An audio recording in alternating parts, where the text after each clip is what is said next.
শুরুতেই অনুরোধ করছি সাজিদ এবং জামিলকে কোরআন তেলাওয়াত এবং তার অর্থ বলার জন্য। من الشيطان الرجيم. بسم الله الرحمن الرحيم.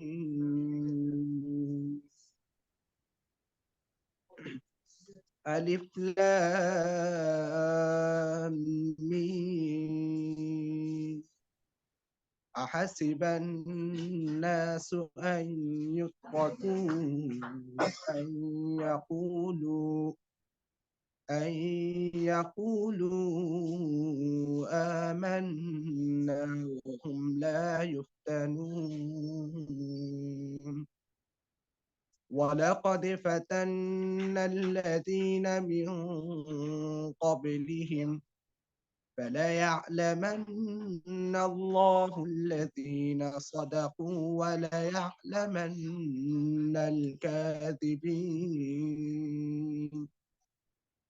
أم حسب الذين يعملون السيئات أن يسبقونا ساء ما يحكمون. من كان يرجو لقاء الله فإن أجل الله لآت وهو السميع العليم.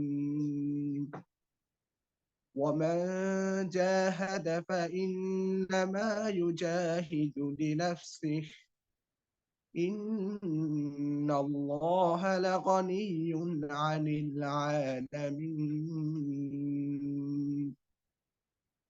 والذين آمنوا وعملوا الصالحات لنكفرن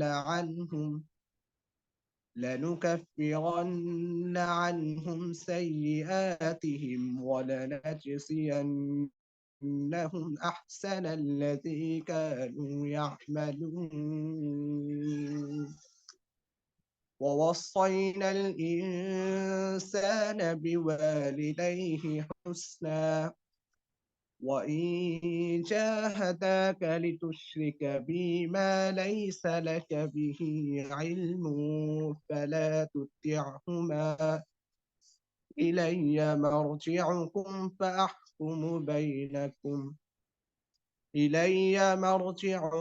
فأنبئكم بما كنتم تعملون. والذين آمنوا وعملوا الصالحات لنبوئنهم في الصالحين. ومن الناس من يقول آمنا بالله فإذا أوذي في الله جعل فتنة الناس كعذاب الله ولئن جاء نصر من ربك ليقولن إنا كنا معكم أوليس الله بأعلم بما في صدور العالمين. وليعلمن الله الذين صدقوا وليعلمن الكاذبين. وليعلمن الله الذين صدقوا وليعلمن الكاذبين. وقال الذين كفروا للذين آمنوا اتبعوا سبيلنا ولنحمل خطاياكم وما هم بحاملين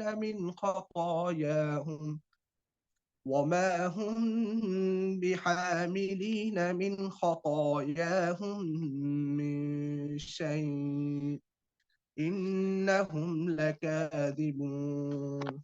ولا يحملن أثقالهم أثقالا مع أثقالهم وليسألن يوم القيامة عما كانوا يفترون صدق الله العظيم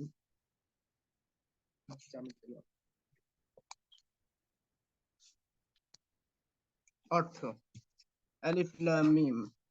মানুষ কি মনে করে যে আমরা ঈমান এনেছি শুধু এতটুকু বললেই তাদেরকে ছেড়ে দেওয়া হবে আর তাদেরকে কোনো পরীক্ষা করা হবে না? অথচ তাদের আগে যারা ছিল তাদের সবাইকে আমি পরীক্ষা করেছি। আল্লাহকে তো অবশ্যই দেখে নিতে হবে কে সত্যবাদী আর কে মিথ্যাবাদীদের অন্তর্ভুক্ত। যারা মন্দ আমল করেছে তারা কি এ ধারণা করে করে যে তারা আমাকে ছেড়ে যেতে পারবে, তারা আমাকে ছাড়িয়ে যেতে পারবে? তারা বড়ই ভুল ফয়সালা করেছে। যে কেউ আল্লাহর সাথে দেখা হওয়ার আশা করে তার জানা উচিত আল্লাহ নির্ধারিত সময় অবশ্যই আসবে আর তিনি সবকিছু জানেন ও শোনেন। যে চেষ্টা সাধনা করবে সে তার নিজের ভালোর জন্যই করবে। নিশ্চয়ই গোটা সৃষ্টি জগতে কারো কাছে আল্লাহর কোনো ঠেকানা নেই। যারা ঈমান এনেছে ও নেক আমল করেছে আমি তাদের সব দোষ তাদের থেকে দূর করে দেব এবং তাদেরকে সবচেয়ে ভালো আমলের হিসাবের বদলা দেব। আমি মানুষকে তার পিতামাতার সাথে ভালো ব্যবহার করার আদেশ দিয়েছি, কিন্তু যদি তারা আমার সাথে শরীক করার জন্য তোমাদেরকে চাপ দেয় যাকে যাকে তুমি জানো না, তাহলে তাদের দুজনের এ কথা মেনে চলবে না। তোমাদেরকে তোমাদের সবাইকে অবশ্যই আমার দিকে ফিরে আসতে হবে। তখন আমি তোমাদেরকে জানাবো যে তোমরা কেমন আমল করেছিলে। যারা ঈমান এনেছে এবং নেক আমল করেছে তাদেরকে আমি অবশ্যই নেক লোকদের মধ্যে শামিল করব। মানুষের মধ্যে কেউ এমনও আছে যে বলে আমি আল্লাহর প্রতি ঈমান এনেছি, কিন্তু যখনই আল্লাহর প্রতি ঈমান আনার কারণে তাকে কোনো কষ্ট দেওয়া হয় তখন লোকদের চাপিয়ে দেওয়া পরীক্ষাকে সে আল্লাহর আযাবের মতো মনে করে। এখন যদি আপনার রবের পক্ষ থেকে বিজয় ও সাহায্য এসে যায় তাহলে সেই লোকটিই বলবে আমি তো তোমাদের সাথেই ছিলাম। দুনিয়াবাসীর মনের অবস্থাকে আল্লাহ তাআলা ভালোভাবে জানেন না? আল্লাহ তো অবশ্যই অবশ্যই যাচাই করে দেখবেন যে কারা ঈমান এনেছে আর কারা মুনাফিক।